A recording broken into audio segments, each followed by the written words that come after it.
सीता का राम को उपालंब दे सतीत्व परीक्षा के लिए अग्नि प्रवेश। श्री रघुनाथ जी ने रोष पूर्वक जब इस तरह रोंगटे खड़े कर देने वाली कठोर बात कही, तब उसे सुनकर विदेह राजकुमारी सीता के मन में बड़ी व्यथा हुई। इतने बड़े जन समुदाय में अपने स्वामी के मुंह से ऐसी भयंकर बात जो पहले कभी कानों में नहीं पड़ी थी, सुनकर मिथिलेश कुमारी लाज से गड़ गई। उन भगवानों से पीड़ित होकर वे जनक किशोरी अपने ही अंगों में विलीन सी होने लगी। उनके नेत्रों से आंसुओं का अविरल प्रवाह जारी हो गया। नेत्रों के जल से भीगे हुए अपने मुख को आंचल से पहुंचती हुई वे धीरे धीरे गदगद वाणी में पतिदेव से इस प्रकार बोली, वे आप ऐसी कठोर, अनुचित, कर्ण कटु और रूखी बात मुझे क्यों सुना रही हैं? जैसे कोई निम्न श्रेणी का पुरुष निम्न कोटि की ही स्त्री से ना कहने योग्य बातें भी कह डालता है, उसी तरह आप भी मुझसे कह रही हैं। महाबाहु, आप मुझे अब जैसी समझते हैं वैसी मैं नहीं हूं। मुझ पर विश्वास कीजिए। मैं अपने सदाचार की ही शपथ खाकर कहती हूं कि मैं संदेह के योग्य नहीं हूं। नीच श्रेणी की स्त्रियों का आचरण देखकर यदि आप समूची स्त्री जाति पर ही संदेह करते हैं तो यह उचित नहीं है। यदि आपने मुझे अच्छी तरह परख लिया हो तो अपने संदेह को मन से निकाल दीजिए। प्रभु, रावण के शरीर से जो मेरे शरीर का स्पर्श हो गया है, उसमें मेरी विवशता ही कारण है। मैंने स्वेच्छा से ऐसा नहीं किया था। इसमें मेरे दुर्भाग्य का ही दोष है। जो मेरे अधीन है वे मेरा हृदय सदा आप में ही लगा रहता है। उस पर दूसरा कोई अधिकार नहीं कर सकता। परंतु मेरे अंग तो पराधीन थे। उनका यदि दूसरे से स्पर्श हो गया तो मैं विवश अबला क्या कर सकती थी? दूसरों को मान देने वाली प्राणनाथ हम दोनों का परस्पर अनुराग सदा साथ साथ बढ़ा है।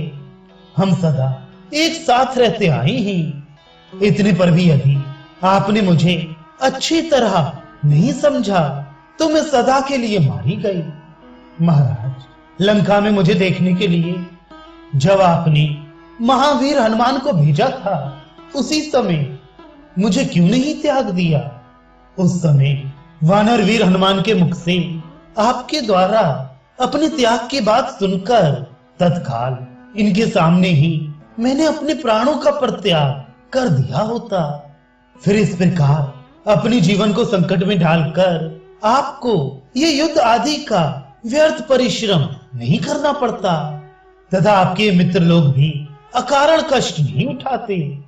नृपश्रेष्ठ, आपने ओछे मनुष्य की भांति केवल रोष का ही अनुसरण करके मेरे शील स्वभाव का विचार छोड़कर केवल निम्न कोटि की स्त्रियों के स्वभाव को ही अपने सामने रखा है।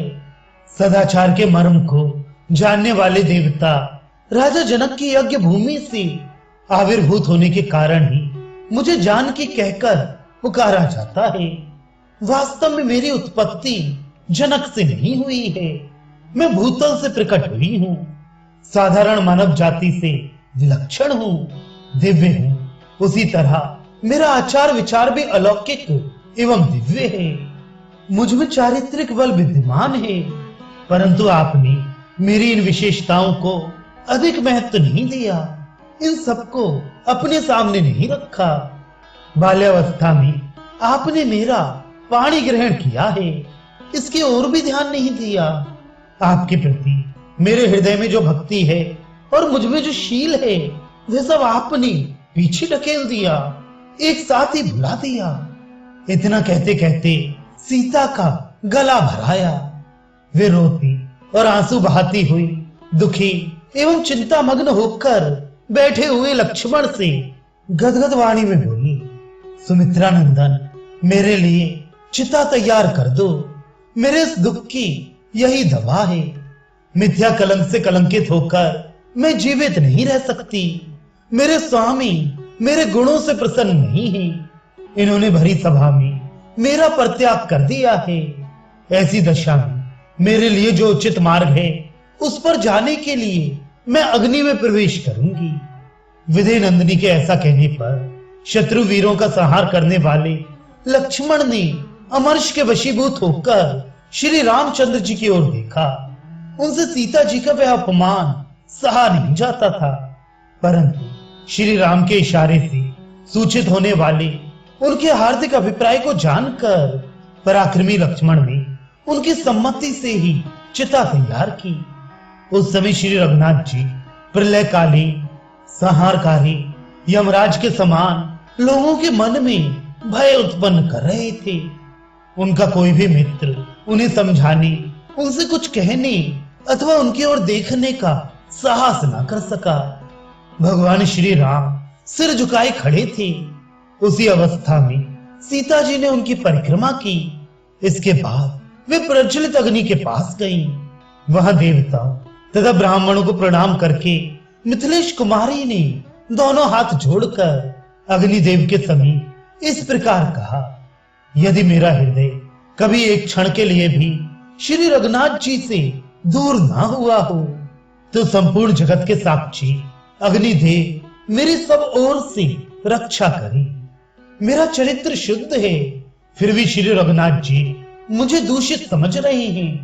यदि मैं सर्वथा निष्कलंक हूं तो संपूर्ण जगत के साक्षी अग्निदेव मेरी सब ओर से रक्षा करें। यदि मैंने मन, वाणी और क्रिया द्वारा कभी संपूर्ण धर्मों के ज्ञाता श्री रघुनाथ जी का अतिक्रमण ना किया हो तो अग्निदेव मेरी रक्षा करें। यदि भगवान सूर्य, वायु, दिशाएं, चंद्रमा, दिन रात, दोनों संध्याएं, पृथ्वी देवी तथा अन्य देवता भी मुझे शुद्ध चरित्र से युक्त जानते हो तो अग्निदेव मेरी सब ओर से रक्षा करें। ऐसा कहकर विदे राजकुमारी ने अग्निदेव की परिक्रमा की और निशंक चित्त से वे उस प्रज्वलित अग्नि में समा गई। बालकों और वृद्धों से भरे हुए वहां के महान जन समुदाय ने उन दीप्तिमती मिथिलेश कुमारी को जलती हुई आग में प्रवेश करते देखा। तपाई हुई नूतन स्वर्ण की सी कांति वाली सीता आग में तपाकर शुद्ध किए गए स्वर्ण के आभूषणों से विभूषित थी। वे सब लोगों के निकट उनके देखते देखते उस जलती आग में कूद पड़ी।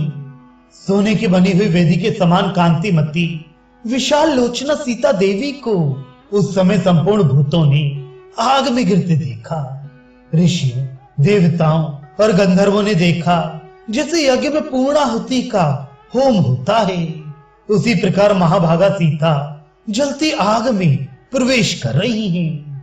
जैसे यज्ञ में मंत्रों द्वारा संस्कार की हुई वसुधारा को आहुति दी जाती है, उसी प्रकार दिव्य आभूषणों से विभूषित सीता को आग में गिरते देख वहां आई हुई सभी स्त्रियां चीख उठी। तीनों लोकों के दिव्य प्राणी, ऋषि, देवता, गंधर्व तथा दानवों ने भी भगवती सीता को आग में गिरते देखा। मानो स्वर्ग से कोई देवी श्रापग्रस्त होकर नरक में गिरी हो। उनके अग्नि में प्रवेश करते समय राक्षस और वानर जोर जोर से हाहाकार करने लगे। उनका वह अद्भुत आर्तनाद चारों ओर गूंज उठा।